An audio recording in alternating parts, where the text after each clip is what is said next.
شيخ خلينا ندخل في موضوع أكثر حساسية شوي. إحنا بنتدرج شوية وبنسخن تدريجيا، لدينا من المحاور الكثير. قضية الأقباط، طبعا الناس سمعوا لك يعني قولا مفصلا في هذا الجانب.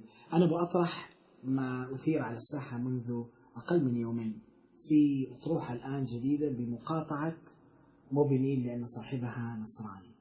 كيف ترون مثل هذا العمل وهذا؟ هي الأطروحة لم تطرح لأن صاحبها نصراني، ولكن لأن صاحبها عدواني. يعني هي طرحت لهذا، يعني للقول بأنه يعني أنزل زي رسم كاريكاتيري أو شيء من هذا القبيل، يعني بصورة فهم منها أن فيها سخرية بشعائر الإسلامية، فقالوا خلاص قاطعوا. فالمسألة مسألة ترجع إلى تصرفه. هل أنت مع مثل هذا؟ يعني مثلا يعني أنا مع مثل هذا التصرف مقاطعة؟ طبعا أنا هقول لحضرتك احنا عندنا الراجل اللي كان اسمه سلمان رشدي. نعم. ده كان مسلم لكنه ارتكب نفس الشيء فالناس تربصت به. عندنا واحد آخر ليس له دين خالص تربصوا به. صلاح جاهين زمان سخر من رموز إسلامية فتربص الناس به، وهكذا. فهي الفكرة إنه هذا رد فعل على تصرف وليس على عقيدة، ولازم نفهم كده. احنا مش بنعمل رد فعل على عقيدة لأنه مسيحي، ولكن هذا رد فعل على تصرف. قد أختلف مع رد الفعل، يا جايز أنا ما يعجبنيش أقول لهم لا عشان إيه، إنما لازم نحطه في وصفه الصحيح، إنه ده مش لأن ده مسيحي ولكن لأنه عدواني. طيب أنت فضلتك رأيك إيه في الموضوع ده؟ هل معه أو ضده؟ والله أنا لي رأي بصفة عامة في الدور الذي يقوم به بعد ثورة 25 يناير. أنا أراه يعني غطاء لأشياء كبيرة، فبالتالي أنا يعني لي رأي من الناحية السياسية فيما يقام. وأنا شايف إنه إحنا محتاجين نراجع إلى حد كبير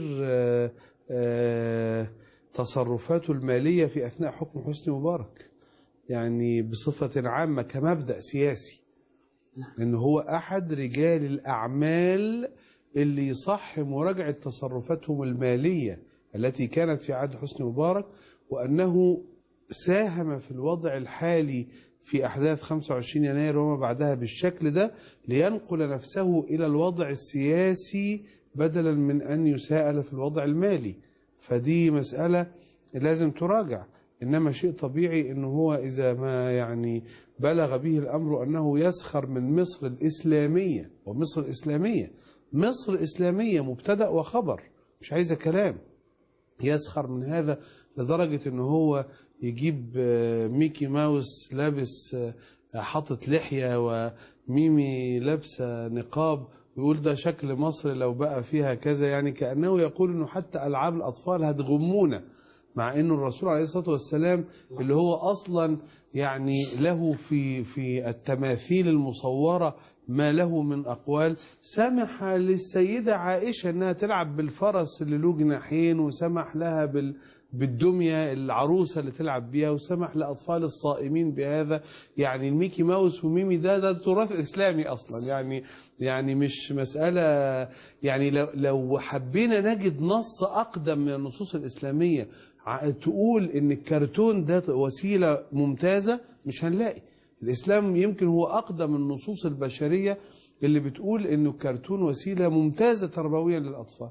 فميكي وميمي ماوس لا هنلبسهم نقاب ولا هنلبسهم ولا هنلم الستات من الشوارع، وعشان يعني برضو أصل بص حضرتك، إحنا في عصر إن خصمك بيألف عليك حاجة وبعدين يرد يهاجمها، لا هي فيك ولا أنت قلتها، هو اللي قالها وهو اللي بيهاجمها، ولا حد قال له حاجة خالص، فلا وجود لهذا يعني. طيب بس برضو أنا عايز حضرتك، أنت مع المقاطعة ولا لا؟ الناس تقاطع اللي عنده نمرة موبينيل ولا ما يقاطعش؟ ما أنا قلت لحضرتك، أنت شرحت لي الوضع تمام، بس أنا أريد رأيك الخاص الواضح. يعني هل الشيخ حازم صلاح أبو إسماعيل يقول نعم أو لا على حكاية نعم أو لا؟ هذا الذي أريده. يعني على مسألة أنه هو توافق أن الناس يقاطعوا مبينين لأنه عمل هذا لأنه عدواني. ليس عندي مانع، ليس عندي مانع. هو ارتكب اعتداء فالناس تقاطع أعماله المالية. ممكن، لأن الرسول عليه الصلاة والسلام أمر المجتمع يقاطع الصحابة الذين خلفوا، الثلاثة الذين خلفوا وهم صحابة ومسلمين وارتكبوا خطأ، قال لهم لا تتعاملوا معه. فالمبدأ موجود. أنا لا مانع عندي، يعني مش أنا أوصي به، أنا الآن لا أوصي به ولا أمنعه، إنما كمبدأ الرسول عليه الصلاة والسلام مارسه حتى مع مسلمين صالحين أتقياء صحابة لما أخطأوا خطأ كان لابد من وقفة حاسمة معه. فكمبدأ طبعا إنسان ارتكب عدوانا، وعندنا وإحنا هنروح بعيد ليه؟ إحنا عندنا رجل محامي اسمه موريس صادق. هذا الموريس صادق ما هو مسيحي ومصري، لكن برغم هذا عمل أشياء لا يمكن قبولها.